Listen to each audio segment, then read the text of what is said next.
This episode of The Art of Practice is brought to you by GoRout, the leader in on-field communication.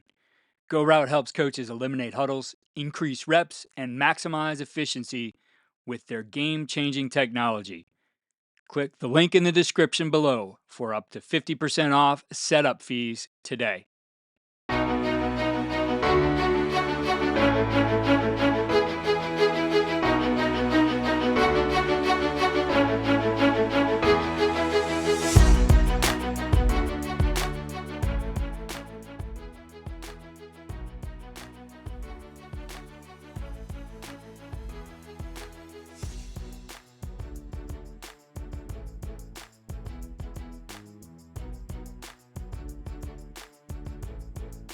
Welcome back to The Art of Practice, presented by GoRout, the series where we dive deep into how elite coaches structure and run more efficient, game-ready practices. Today we're focusing on a critical yet often overlooked aspect of building your program: how you install your system for freshmen and new players. Whether you're coaching high school or college, the way you onboard your youngest players sets the tone for your season and often their careers. Joining me today is the head coach of the national champions at the Division III level, North Central College, head coach Brad Spencer, who's built a blueprint for streamlining installs while developing football IQ and integrating culture. We'll talk structure, strategy, and how GoRout has helped accelerate learning, maximize reps, and build confidence from day one. Let's get into it. Brad, it's great to have you back on the podcast. It's been a while. I know you joined Rob Pomazak on Culture OS last year, but great to have you back here talking about practice. Thanks, Keith. Appreciate being on, and it's always good in the spring to talk a little bit of football. Definitely. So, our focus today is not just practice, but the freshman portion of this, making sure that you get these guys off to a positive start, bring them into your program. I mean, it's an important thing. At the Division III level, we typically bring in a little bit more on the front end of things with freshmen. And, you want to see those guys have some success. You want to see them buy into the program. And, it all starts with making sure that you think about that. You can't just say, well, here's our install plan and just only be thinking about the varsity. You are, as coaches, thinking about the younger guys. So, just from that standpoint, what are some of the things that you think about and incorporating a strong process for those young guys, those young players coming into your program? Yeah, absolutely. And I think you hit it on the head. And I think a lot of the challenges for the incoming guys really aren't necessarily always football. The X's and O's they've been doing for a long time. A lot of times it's just translation and maybe load in terms of how fast you install things. So those are all, we take that into account. But the onboarding process, for us goes way beyond football.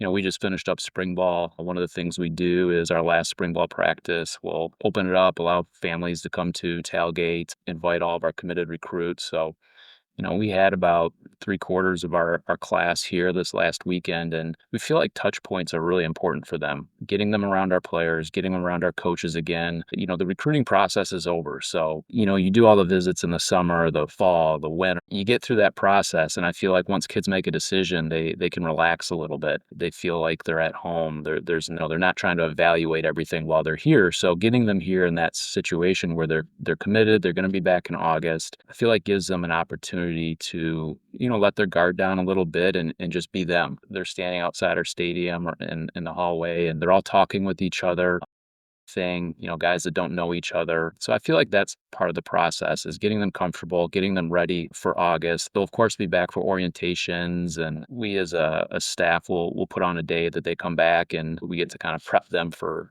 camp. But just getting them on campus, it's very similar to the recruiting process where you just want touch points. You want to get them around. So that they're comfortable, and then you start building those relationships. To me, building relationships is the most important thing that we need to focus on as a program so that guys will trust each other, love each other, and want to play for each other. So starting that right away so that when they show up in August, the second week of August, they're not wide-eyed, they don't know anybody, everything seems strange and off to them. We want them to be really comfortable because that once they start classes, a week or so later, we know once you get past day 1 or day 2 of install, things are gonna start becoming heavy for them. They're gonna start feeling a little overwhelmed. So if the social aspect, the relationship aspect of the whole piece is solid, number 1, you feel like the kids are gonna stick around, and then number 2, you feel like they'll acclimate a little bit better. So we'll have touch points throughout the summer before we ever get to X's and O's that we'll be really intentional about. And then our players run some things as well, where it's captain run, it's leadership council style things where the players run get-togethers. So again, it's that relationship piece. In terms of the football part of it, before they ever get here, kids are always, they commit, and then especially certain positions, it's give me a playbook, give me a playbook, give me a playbook. Not only do you not want your playbooks floating around, but the real reason is you give them a playbook and it's like giving them a vehicle that's going without a seatbelt, without a key. They have no idea how to go about learning it. So we always feel like we would really rather give them some tools to understand sort of those base floors of whatever our playbook is, whether it's offense, defense, or special teams. So we've used a couple of different ways to do it. There's a lot of technology and things like that out there. Just Play is one of them that we use, where we can load up installs, we load up our playbook film. Once we get to the summer, you can just shoot those to kids, and you kind of spoon feed it. You could take an entire 1 day of install, which might be 6 pass concepts, 2 protections, 2 base runs. You got some motions and a screen, and you spread it out over a week. So instead of them having to digest this for the first time day 1 in August and then go practice it, they've already been looking at it all summer. And the first time they get it, they're getting it in chunks. And I think that's important to not, like I said, just give the kid the keys to the kingdom and give them everything and then have them get lost. You want to let them build upon their knowledge. If you're taking our offense or defense, you're going to want to start with, alignment. Really doesn't do you any good to know a front, a blitz, and a coverage, or a motion, a protection, and a pass play if you don't know how to line up, and if you don't know who the people next to you are. So we try and really just start at those base level. I look at installing a playbook with newcomers like they're climbing stories of a skyscraper. You can't take the elevator from floor 1 to floor 110. You got to slowly walk up. You got to accomplish what's on level 1, then you got to accomplish what's on level 2, then you got to accomplish what's on level 3. Otherwise, once you get to level 25, it's not going to make sense. So I think just spoon feeding and getting them involved early. The days of having a kid show up to camp in August and have no idea how to line up or what's going on with the technology that's out there, that shouldn't happen. Yeah, the technology is a key, and this has really been going on for a decade. It's nice to see that we have tools built specifically for us, because I can remember back being at BW, it was my second year there, so like around 2010, and we had freshmen coming in that we knew were really talented, about 4 to 5 that we thought at some point were gonna play, some of them maybe even right away. And I thought, well, the last thing I want is these guys being weeks behind. So I remember using like a private Facebook group Yeah. and screen recordings off of my computer to be able to share that stuff with them. And then also kind of have that interaction with some of our older players where they could teach it a little bit too. But it's nice now to have those things that can spoon feed it to them. You have control over it. And ultimately, they show up on day 1 with some knowledge about what they're doing. Now, we got to put it into action, and get them out on the field. And, we have that kind of 2 different things going on when we hit camp. We're installing, we're figuring out, we know for the most part probably who our starters are based on spring, yet at the same time, guys got to prove themselves out. They always come back to us looking different than they did when they left, because they either worked hard or they didn't. And so jobs are won there, and you're preparing for that first opponent. Yet at the same time, you have to give attention to kids today. Like, if you're not going to spend time developing them, they will go somewhere else. There's just too many opportunities. The portal allows it today. You want to keep them there. So you have to have a plan, and it's just beneficial for you anyway, because some of them, like I said, may help. So as you're looking at this is getting onto the field, what kinds of things are you prioritizing to make sure those guys are getting the reps, they're getting the coaching? It may not be at that level of your older guys yet, but taking that base of knowledge and now putting it out on the field. Yeah, I think there's a couple of things. Once you transition out of the summer where either they're using Huddle, and by the way, I remember doing installs and then, trying to somehow send them, .movs or whatever it was Yeah. to kids. You're standing in a room with nobody doing an install. I remember those days. Yeah, whether you're doing Huddle or just play or, once kids get, I know a lot of people use GoRout. We've used GoRout since day one. People use that for installs. We typically use it more on the scout side of things.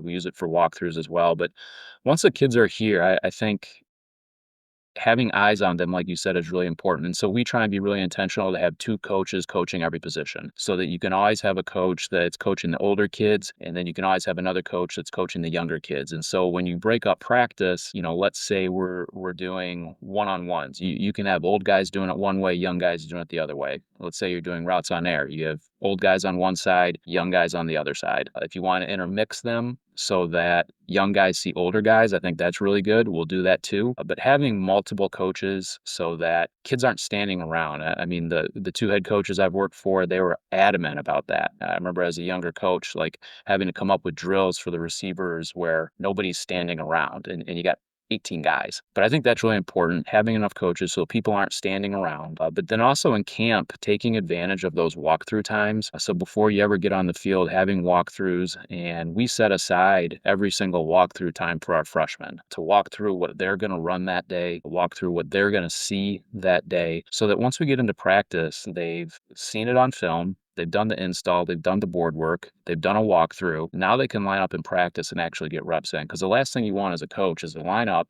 You're trying to do team 7-on-7, goal line, inside run, 2-minute, whatever it is, and you can't line up. And kids don't know what's going on, and they're standing there. We're, as I'm sure most all coaches are real big believers in, doing the board, film, walk, and then run. So every day, in camp, when we have those walkthroughs, our freshmen will get that time. And then I think it's important too, like you said, you have this dichotomy going on where you're trying to get a team ready to play on Saturdays, but then you also have these, 40, 50, 60 freshmen that need to be getting reps as well. So we just take our practice and we set aside specific time where it's only freshmen getting reps. So any freshman that's not getting reps with, let's say the ones, twos, and threes, they're going to get reps in that freshman time. And that's another thing we've been doing for years. It's been great. And we tell the guys that coming in. I mean, when I'm sitting with a recruit, I'm very open about, I don't have the ability to promise you playing time. I do have the ability to promise you exposure and reps because this is how we do things. Um, so taking things from the classroom to the field, I just think it's important to, as a coaching staff, buy into the philosophy that, hey, we have to develop these next guys. If you're always just trying to develop the guys for Saturday, then you're constantly, it's a turnstile because you're changing guys over, guys get hurt, people graduate. You want to be getting those young guys reps. And for us, we then go in and we play a 7, 8, 9 JV game schedule. And Hmm. that's another, again, commitment by your staff because that's going to take away from what at least some of your staff is doing on a Sunday. But playing those games, I can't tell you how many times we've had players playing those games and then all of a sudden halfway through the year, they're playing on Saturdays because it just takes every kid a little bit different amounts of practice, reps, time to kind of figure out the schemes. So culturally, globally, you have to commit to it. You have to commit to developing your younger guys. And we've been fortunate to be able to be in the playoffs, and those younger guys get practice. All of our kids that are going to be juniors right now, they've had a whole extra season of football because they've played 30 games. Our kids that are going to be sophomores, they're halfway through their sophomore year already because they've played a half a year of extra football. Well, really 7, I guess, weeks because of the buys. But it's a global commitment. You can't just say, hey, we're going to give them the installs in the summer and then never give them reps. Or you can't just get them here, never give them the installs, and then expect them to figure it out on the field once they're here. The other part of the meeting that we'll do is, and this is where having extra coaches comes into play, is we can do freshman meetings. If a freshman doesn't, if they're not getting it, we'll just keep them after that, 45-minute hour meeting that the varsity guys are having. And now they can watch their 7-on-7, their team. They can ask their questions. so that they're getting the coaching that they need. And it doesn't have to necessarily take forever. It's an hour meeting. It takes 20 minutes to go back through the install, to go over their film, and to make sure that they understand your base stuff. I mean, it's when we put the freshmen out there in practice during that freshman time, it's your base offense, your base defense. You don't have all the tags, you don't have all the motions, you don't have the tricky fronts and shifts and, post snap stems. You just want them to understand the base stuff so they can operate then in a JV game if that's what they're playing in. And the kids that are really advanced, well, then they'll be ready to play on Saturday anyways. Coaches, if you're looking to maximize reps and create a game like tempo in practice, look no further than GoRout. With instant play call delivery, real time adjustments, and seamless integration with your existing playbooks, GoRout allows your team to get the most out of every rep. Click the link in the description below today to see how top programs across the country are using it to level up their practices. With your older guys, what kind of a role do they play? Because you mentioned you're going to have a separate period for these guys. I always felt like if I could get those guys being those extra set of eyes, doing some productive communication and even coaching themselves, I felt like if they could coach it, they're solidifying their knowledge of it. But I think it just also builds that team culture. Yeah, What kind of a 100%. role do your guys play? 100%. And so the older guys who maybe had already had their reps, they're now assistant coaches, and they're standing back there and they're helping the younger guys. Each guy takes one guy and kind of helps them and helps them in that kind of initial alignment and assignment. It's easier for the offense because they can stand behind. It's a little bit harder for the defense because they've got to yell from the sides. But yeah, our old guys get involved with that. And I think we're fortunate, that our older guys, they do that even in the fall. They do it in national championship week. They do it in spring ball. I mean, the spring ball guys that were injured, they were right there behind some of the transfers or new guys or guys that didn't play much in this fall, helping them out, during 1-on-1, 7-on-7, helping them align and do the things they need to do. So building that into to be the norm, to be the standard in your culture is really important. And now you've got an opportunity to have young guys, number one, feel welcome. Number two, they feel cared about, right? You've got, hey, All-American quarterback is helping me with where my reach should be, or, All-American linebacker is telling me to fill this gap quicker. That means something, to a 17, 18, 19-year-old kid. So yeah, we don't let the older guys just go over there and get Gatorade. They're involved, uh, as, I guess, an assistant coaches. And I think it does, like you said, it solidifies their knowledge, and it does put a responsibility on them to understand what they're saying. But you have to be confident if you're going to tell a kid to go do something that you're right. Yeah, you mentioned the injured players too, and it made me recall we had a really talented freshman come in, and our starting, our senior tore his ACL, and he became that freshman's personal coach. And that guy was, freshman was a starter for us almost right away. And truthfully, he couldn't have done it without that guy playing that role for us and stepping up and saying, there's still a way for me to contribute to this, even though I'm done playing. I think it shows a lot about your culture, but it's something you want, right? You want guys to say, all right, I'm passing along this knowledge. I'm passing the torch to this guy. I'm going to make sure he succeeds. Right. Yeah, I think that's, paying it forward. Certainly we've seen that we have a captain right now that'll be a fifth-year senior, and it was kind of the reverse. He came in and he tore his ACL in the summer, and so he didn't have his freshman year, but he was around, he charted, he signaled, and our two senior linebackers at the time, Ben Wong and Storm Simmons, just absolutely took him under their wing and just dragged him to everything, taught him everything. And now we see him doing the same thing for younger kids. I'm sure BJ Adamchek was doing the same thing to a freshman linebacker that has now stepped into his role. And he's taking him to meetings. He's taking him to, player only stuff at night, teaching him how to watch film, teaching him what to look for. And again, those are cultural things that aren't necessarily an X and an O or a rule or, something that we didn't tell our guys to do that. And I'm sure you didn't either. But because of the, relationships that they have with the players, they want to do that. That's going to be the strongest way to promote and perpetuate, your program is when the young men are believing it and feeling it and the ones doing it on their own. Well, we've talked a little bit here and mentioned GoRout, and that's a piece of technology. I know the people who have it just find it invaluable for a number of different reasons. You mentioned using it in walkthroughs. I haven't had anybody talk about that aspect of it yet. So I would love to hear how you guys do that and the purpose that it serves. Yeah. So our scripts for walkthroughs are just like a script in practice. So, you can draw the cards, load them up, and then take them out there. And the nice thing about that for us is you don't have to flip offense and defense then, especially early in the year where you don't want to be putting a freshman defensive guy over with the varsity offense and now all of a sudden he feels lost and maybe feels like he's not good enough. You can, keep offense, defense with defense, and they can just look at the card and line up and do it. Uh, obviously, during practice, when you're in crossover periods or scout periods, you're going to cross over your offensive, defensive guys. I think it just allows us to move faster. It keeps a coach from having to be out there and yelling at everybody what the front is or what the formation is on offense. The kids can just look at the cards, holding, and move around as they need to. It's actually almost easier to use in a walkthrough because they don't have to keep it on their arm, put it on a belt, and then run and make a play.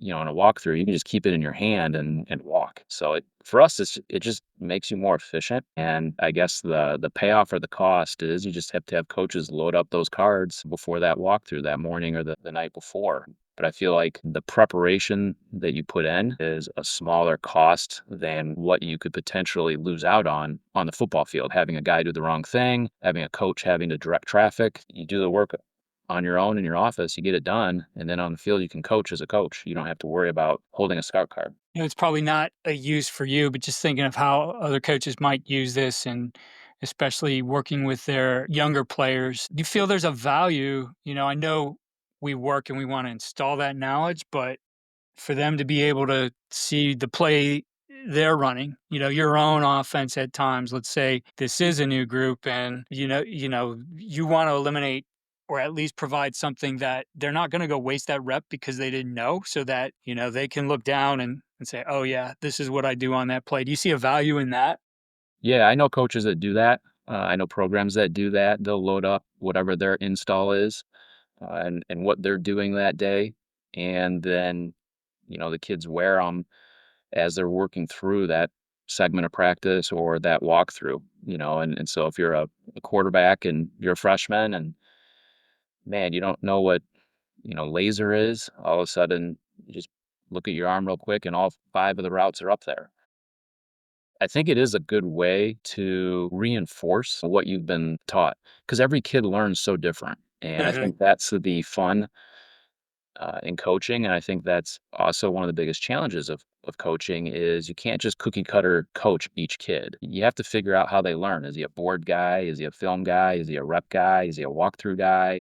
What type of learner is he? So the more tools you have in your belt as a coach, the better. So like I said, I know coaches and programs that do that where they'll actually put their installs on the cards instead of the scout stuff. I suppose if you have enough wristbands, you can do both, but there's absolutely a value in that. Absolutely. Yeah, I think it really goes to the idea that we have a finite number of reps. And if you feel like you want to make sure this guy's, he might not know it all yet, but at least he can look at something and do the right thing. And he's not turning around and asking you and slowing things down. So I think there's value in looking at that application of it as well. To wrap things up, Brad, just looking at this process for you, and I know you guys have been using GoRout for a while right now, but tips for coaches who want to start using GoRout in their program and getting started with it. What are some things you feel would accelerate the value of GoRout to them? Well, number one, do it. I don't understand why programs wouldn't. I really don't. It's a nominal fee for what it's going to save you. And then I think in terms of how to use it, just getting in there and doing it. I know when we first got it, we first used it with camps. Tried it. We tried it in a lot of different ways just to kind of see what was best for us. What's the best process for loading things? What's the best process as a coach? in terms of scripting and then allowing other coaches to get those cards drawn. So there's some schematics that you have to work out. And then when you get it on your computer, there's so much you can draw on there. There's so much just in terms of shapes, colors, objects, notes even. So I think you have to play with it and see what's best for you, because you can even use it and just put notes on it to pop up instead of, lines like, hey, cover two or quarters or quarter, quarter, half or man, whatever. You just put notes for certain kids. So you really have to get it and try it out and continue to kind of tinker with it. But I do think just starting is simple. It would be a tip I would have. Start simple. Your base things on there. You don't want to get a million lines. You have to figure out how you want to show the motions. Like that's one thing I will say is, you can do lines away from where a guy is or to where a guy is. Well, which is which? Does he go there or does he work away from there? So you have to kind of figure out some of those types of things. And then I think, like we use them for our work teams. So we've kind of found this happy marriage of putting things on the go route, but then also as a coaching staff, being able to tell a kid a certain note. Like at first we were trying to put a bunch of notes on there like, hey, as this kid motions, walk down 3 steps if you're a safety because you're going to roll 3 buzz. And the kids were getting confused. So we ended up just, hey, draw the coverage and then tell the kid before the snap, you have one coach doing it. Hey, as they motion, start walking down. It was easier than a kid standing there and reading it. Because what we found is if you put too much on there, the kids just stand still. And now Right. nobody's moving. Right. So if you can have a way for them, I feel like, know where they're going to align and then look at the card, that will help. If you're just standing there looking at the card and then you align and then you look at the card again, well, now you're not saving yourself time. So some of those things you just kind of have to work through as a staff. And, for high schools that get all that time in the summer, use it then. Use it during installs, use it during a walkthrough period. For colleges, if you're not a scholarship and you don't have the summertime, then try using it in spring ball. Try using it, when your guys are doing 7-on-7s, let them take it. Or, just, do it in camp again with the walkthroughs. I feel like the walkthroughs are a great place to try things out with a GoRout, honestly, because if something goes wrong, the cost isn't super high. You can go on to do it again, or you just walk through it again. You don't have people running full speed. Last thing you want is guys running full speed at each other in the wrong direction, right? So if you can use it in a walkthrough situation, I think that's. Brad, I appreciate you joining me again. It was great to see you, and just want to wish you and the Cardinals the best of luck here in defending your national championship in 2025. Thanks, Keith. Really appreciate being on anytime. That's a wrap on this episode of The Art of Practice presented by GoRout. Huge thanks to Coach Brad Spencer for sharing actionable insights on how to make your install process smoother, smarter, and more impactful for new players. If you're looking to speed up your install, eliminate wasted reps, and give your players the edge in learning, click the link in the show notes for a special offer. GoRout's on-field technology is built to help coaches just like you turn learning into doing faster than ever before. If you found this episode helpful, subscribe, leave a review, and share it with your staff. We've got more practice strategies on the way. Until next time, keep building smarter practices.